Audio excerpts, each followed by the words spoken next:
بسم اللہ الرحمن الرحیم۔ محترم سامعین و ناظرین، السلام علیکم ورحمۃ اللہ وبرکاتہ۔ امید ہے آپ اللہ تعالیٰ کے فضل و کرم سے خیریت سے ہوں گے۔ اللہ تعالیٰ آپ کو، آپ کے اہل خانہ کو ہمیشہ اپنے حفظ و امان میں رکھے، آمین۔ یوٹیوب چینل سے راہ ہدایت نجات کے سلسلے کا ولاگ القرآن و حدیث پیش کرنے جا رہا ہوں، تو شروع کرتے ہیں آج کا ولاگ۔ اعوذ باللہ من الشیطان الرجیم، بسم اللہ الرحمن الرحیم۔ قال رب انی لا املک الا نفسی واخی فافرق بیننا وبین القوم الفاسقین۔ قال فإنها محرمة علیہم 40 سنة یتیہون فی الارض فلا تأس علی القوم الفاسقین۔ صدق اللہ العظیم۔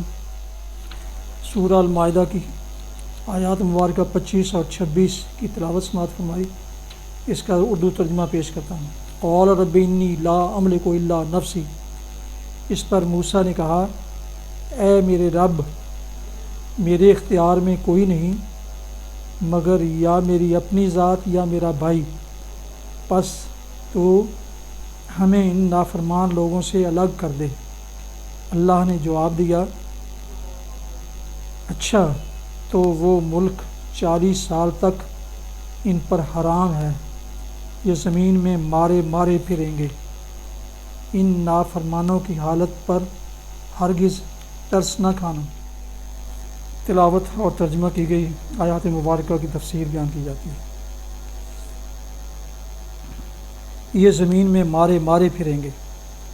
اس قصے کی تفسیرات بائبل کی کتاب گنتی، استثناء اور یشوع میں ملیں گی۔ خلاصہ اس کا یہ ہے کہ حضرت موسیٰ نے دشت فاران سے بنی اسرائیل کے 12 سرداروں کو فلسطین کا دورہ کرنے کے لیے بھیجا تاکہ وہاں کے حالات معلوم کر کے آئیں۔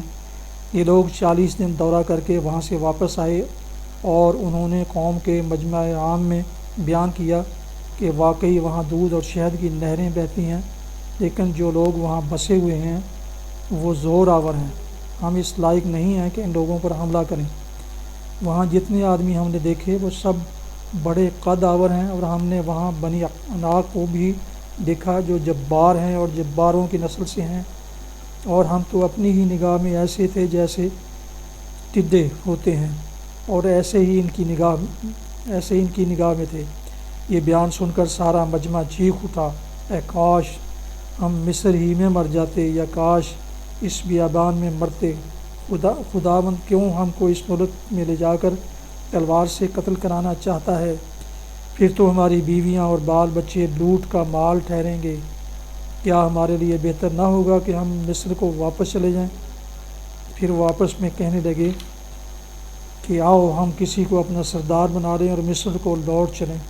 اس پر ان 12 سرداروں میں سے جو فلسطین کے دورے پر بھیجے گئے تھے، وہ 2 سردار یوشع اور کالب اٹھے اور انہوں نے اس بزدلی پر قوم کی ملامت کی۔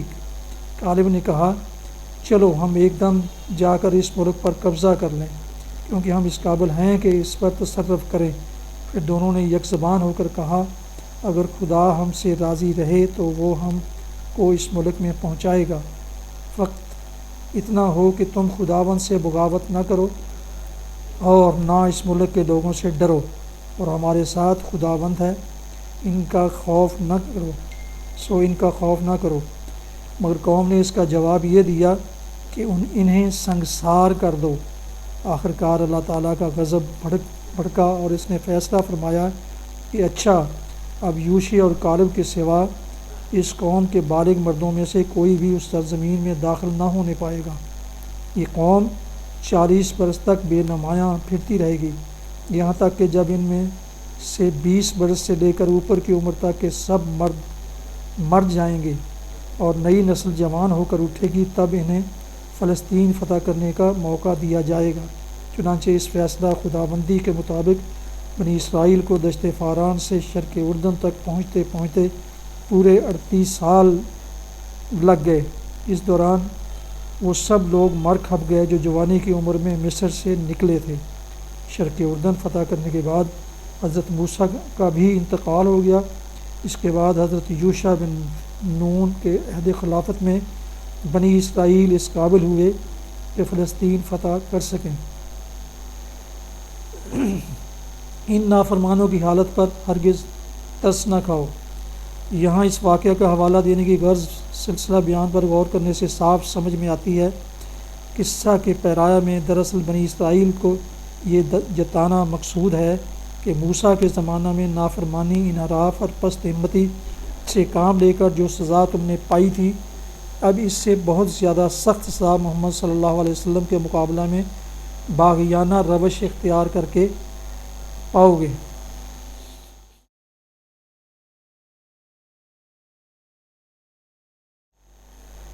حدیث مبارکہ۔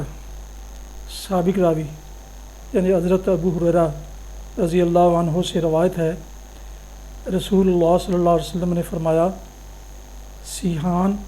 سیحان، جیحان، الفرات اور نیل چاروں جنت کی نہروں میں سے ہیں۔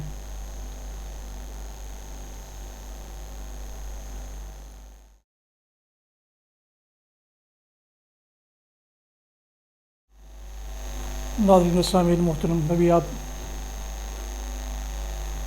راہ ہدایت پر نجات کے سلسلے کا بلاغ القرآن و حدیث سماعت فرما رہے تھے، جس میں سورہ المائدہ کی آیات مبارکہ 25 اور 26 کی تلاوت، ترجمہ اور تفسیر بیان کی گئی۔ اس کے علاوہ ایک حدیث مبارکہ بھی آپ کی خدمت میں پیش کی گئی۔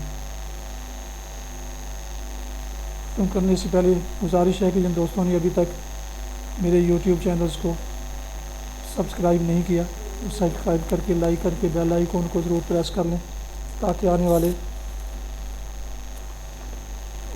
والے ایسے روحانی اور قرآنی ولاگز ان تک باقاعدہ اور بر وقت پہنچتے رہیں۔ اللہ تعالیٰ آپ کا حامی و ناصر ہے۔ اللہ تعالیٰ آپ کو، آپ کے اہل خانہ کو ہمیشہ اپنے حفظ و امان میں رکھے۔ اپنا بہت خیال رکھیے گا، اپنی دعاؤں میں پاک وطن، والدین، اعزاء و اقارب، دوستوں کے علاوہ اس ناچیز کو بھی شامل فرمائیں گے تو انتہائی شکر گزار ہوں گا۔ السلام علیکم ورحمۃ اللہ وبرکاتہ۔ پاکستان زندہ باد۔ خدا حافظ۔